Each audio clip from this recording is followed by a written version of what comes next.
Assalamualaikum warahmatullahi wabarakatuh. Perkenalkan, nama saya Sohibah. Saya dari kelompok 6 dari program studi Sistem Informasi Universitas Islam Madura. Pada kesempatan kali ini saya akan membahas seputar tema epistemologi, sumber pengetahuan dan metode memperoleh pengetahuan.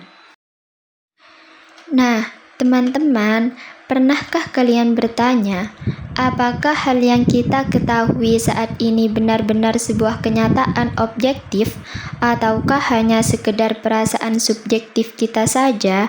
Ketidakpastian inilah yang mendorong lahirnya berbagai aliran epistemologi.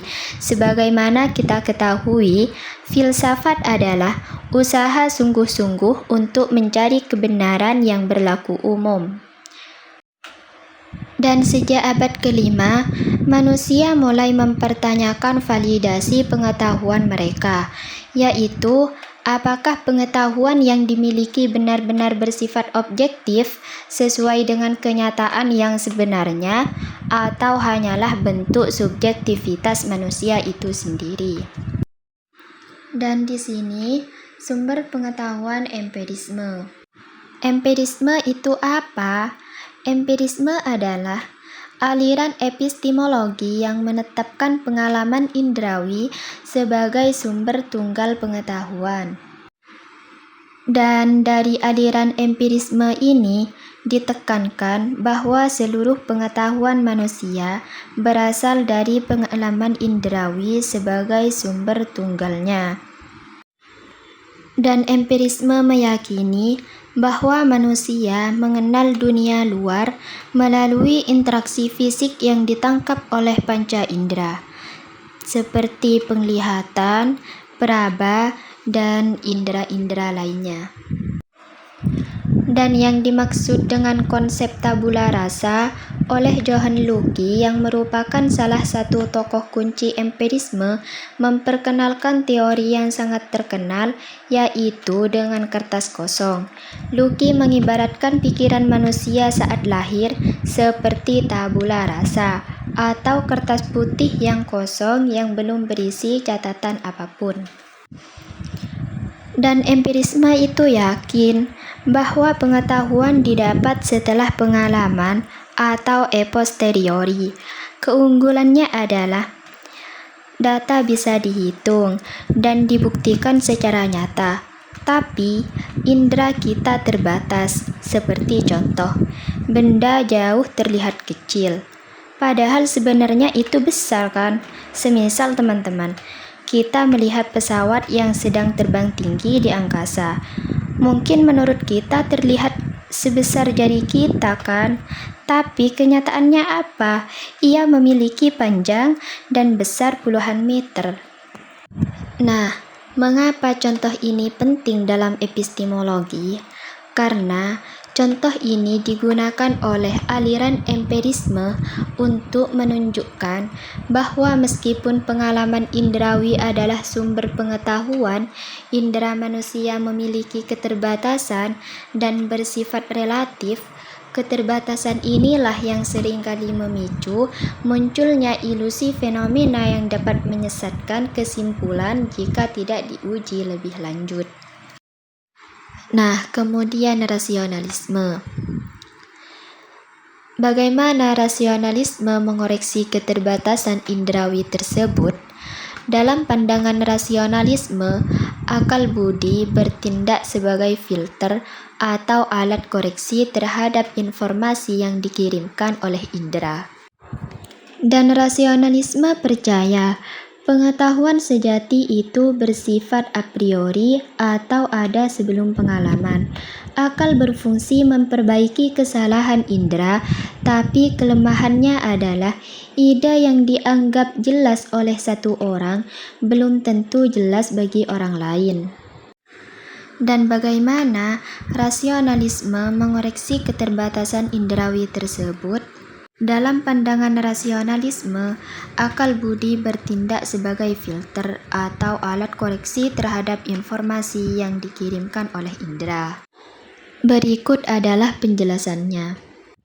Yang pertama, akal sebagai otoritas tertinggi. Jika indera kita mengatakan benda itu kecil karena jaraknya jauh, akal budi kita melakukan kalkulasi matematis dengan logika untuk menyimpulkan bahwa benda tersebut sebenarnya besar, tapi terlihat kecil karena perspektif. Dan perbedaan mendasar antara rasionalisme dengan empirisme dalam menghadapi kasus ini, benda kecil di kejauhan, terletak pada sumber kebenaran akhir yang mereka percayai, yaitu empirisme menitik berantakan pada fakta indrawi. Bagi seorang empiris, pengetahuan hanya sah jika berasal dari pengalaman yang ditangkap panca indera. Dan cara pandangnya, jika mata melihat benda itu kecil, maka data awal yang diterima adalah kecil, seperti contoh yang sudah saya jelaskan di atas tadi. Kemudian rasionalisme. Bagi seorang rasionalis, akal budi adalah otoritas tertinggi yang mengoreksi data indrawi yang menyesatkan. Dan cara pandangnya adalah akal akan langsung melakukan dedukasi atau penalaran, dan akal tahu bahwa secara logika ukuran benda tidak mungkin menyusut hanya karena kita jauh. Jadi yang disebut dengan rasionalisme adalah aliran epistemologi yang memposisikan akal budi sebagai sumber utama dan otoritas tertinggi dalam pengetahuan. Berbeda dengan empirisme yang mengandalkan indera, rasionalisme muncul untuk mengoreksi kelemahan indera melalui penalaran yang sistematis dan tegas. Dan prinsip Denis Descartes dan cogito ergo sum adalah aku berpikir, maka aku ada, yang artinya Descartes meragukan segala informasi dari inderanya, tetapi ia menyadari bahwa ia tidak dapat berpikir. Karena ada aktivitas berpikir, maka pasti ada subjek yang berpikir. Prinsip ini menjadi titik tolak atau fondasi kebenaran yang tidak terbantahkan untuk membangun seluruh sistem pengetahuan selanjutnya. Jadi, metode berpikirnya Descartes meliputi beberapa langkah. Yang pertama, memecahkan masalah yang kompleks menjadi bagian-bagian kecil. Yang kedua, bergerak secara linier dari prinsip dasar yang sederhana menuju pemahaman yang kompleks.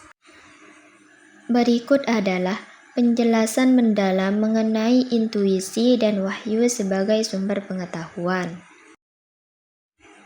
Intuisi merupakan bentuk pengetahuan yang diperoleh tanpa melalui proses penalaran logis yang panjang atau pengamatan indrawi yang sistematis.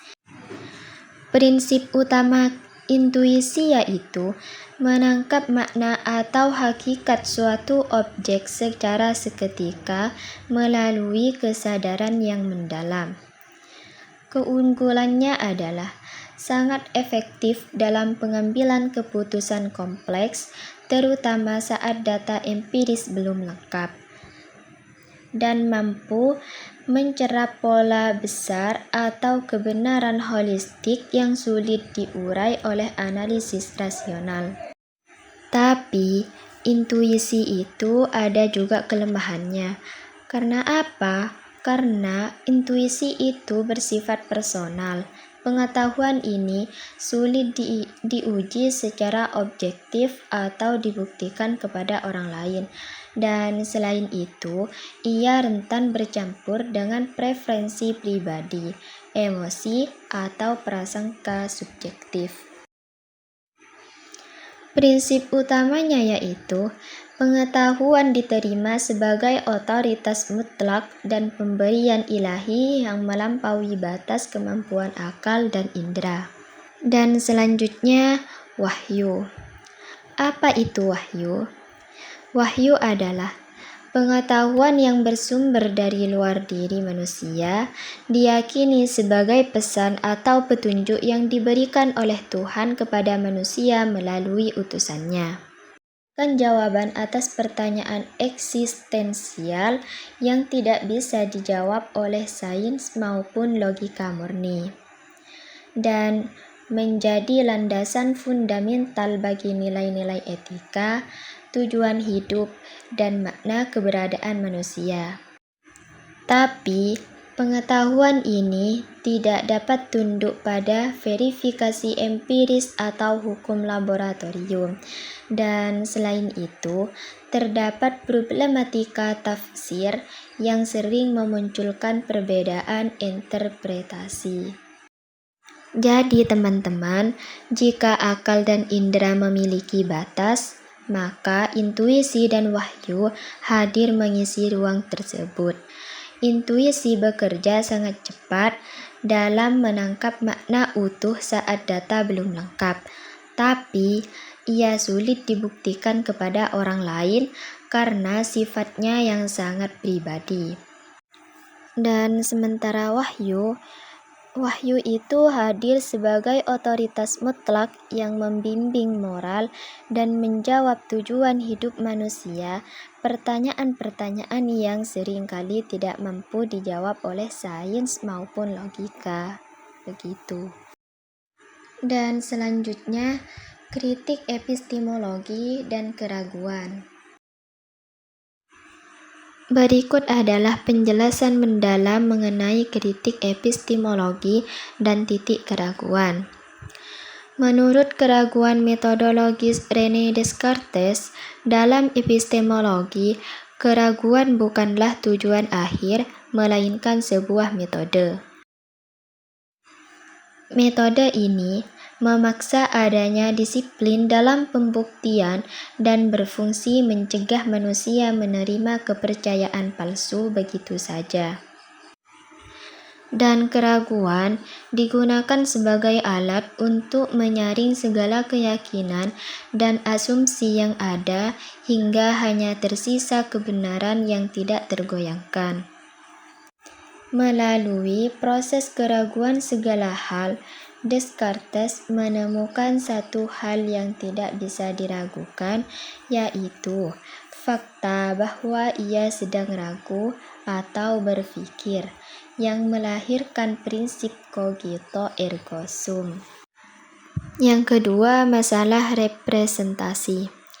Epistemologi mengkritik sejauh mana pengetahuan kita benar-benar mencerminkan kenyataan objektif. Pengetahuan sering terhambat karena indera manusia bersifat parsial atau hanya menangkap sebagian kecil dari realitas. Realitas ini atau kenyataan seringkali tersaring melalui kategori bahasa atau konsep tertentu yang berpotensi membatasi pemahaman kita secara utuh terhadap objek sebagaimana adanya. Dan yang ketiga yaitu sistensis pengetahuan yang kokoh. Pengetahuan yang kuat tidak bisa hanya mengandalkan satu sumber saja. Pengetahuan yang kuat lahir dari timbal balik atau interaksi yang terpadu antara pengalaman empiris, penalaran rasio, intuisi, dan orientasi nilai, yaitu wahyu. Dan hasil akhirnya adalah sebuah pemahaman yang memiliki data teramati, nalar yang logis, serta bimbingan nilai yang bermanfaat bagi kemanusiaan. Jadi teman-teman, dalam bab kritik ini, kita belajar bahwa untuk mendapatkan kebenaran, kita harus berani meragukan informasi awal yang kita terima. Seperti kata Descartes, keraguan adalah filter untuk membuang yang palsu.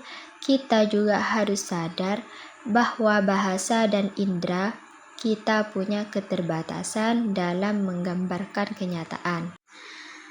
Oleh karena itu, solusi terbaik adalah melakukan sintesis, menggabungkan data lapangan, logika akal, dan bimbingan nilai agar pengetahuan kita tidak hanya benar, tapi juga utuh. Dan di sini ada 3 tokoh utama yang memicu evolusi metode ilmiah modern. Yang pertama, ada Francis Bacon. Francis Bacon menggeser paradigma filsafat dari perenungan abstrak menuju pengetahuan yang bersifat praktis. Dan Francis Bacon meyakini bahwa alam ditaati untuk dikuasai. Pengetahuan harus dibangun melalui observasi yang terstruktur, pengukuran, dan eksperimen yang dapat diuji ulang secara terbuka.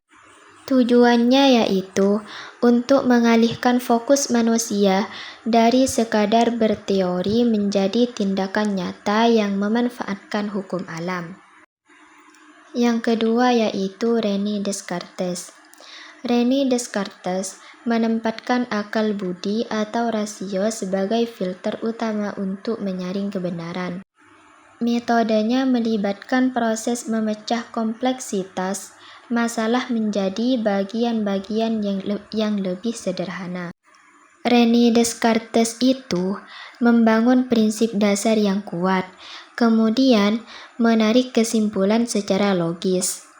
Proses berpikirnya René Descartes harus bergerak secara linear dan teratur, mulai dari hal yang paling sederhana menuju hal yang paling kompleks. Yang ketiga yaitu Auguste Comte. Comte mencetuskan gagasan tentang hukum 3 tahap perkembangan pemikiran manusia untuk mencapai kebenaran ilmiah. Tahap awalnya yaitu di mana manusia menjelaskan fenomena dunia berdasarkan mitos atau kekuatan adi kodrati. Tahap transisi di mana penjelasan mulai menggunakan abstraksi atau konsep-konsep filosofis.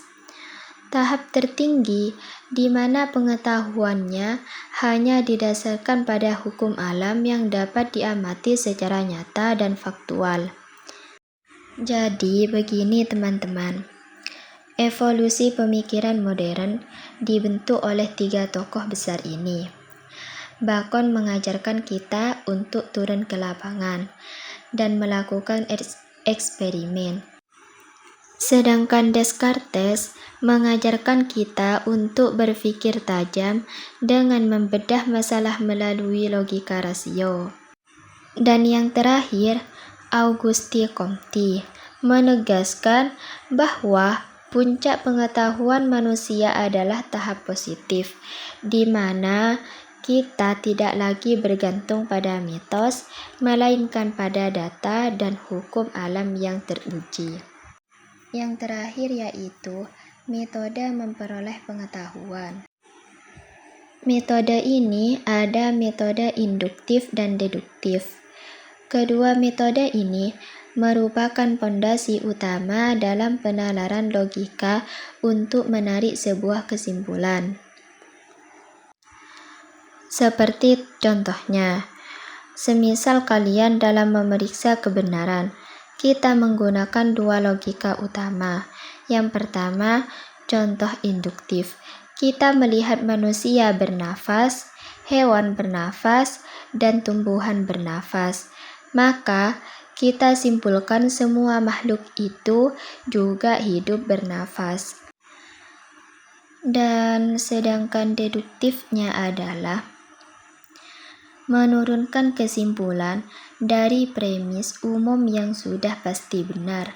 Selain itu, kami juga menggunakan metode analisis untuk mengurai objek menjadi unit terkecil agar strukturnya terlihat jelas, serta metode dialektis untuk mendamaikan konflik gagasan melalui sintesis. Jadi kesimpulannya adalah pengetahuan yang kokoh tidak dihasilkan dari satu metode tunggal. Dibutuhkan integrasi antara data empiris, penalaran logis, kepekaan intuisi, dan bimbingan nilai, yaitu wahyu.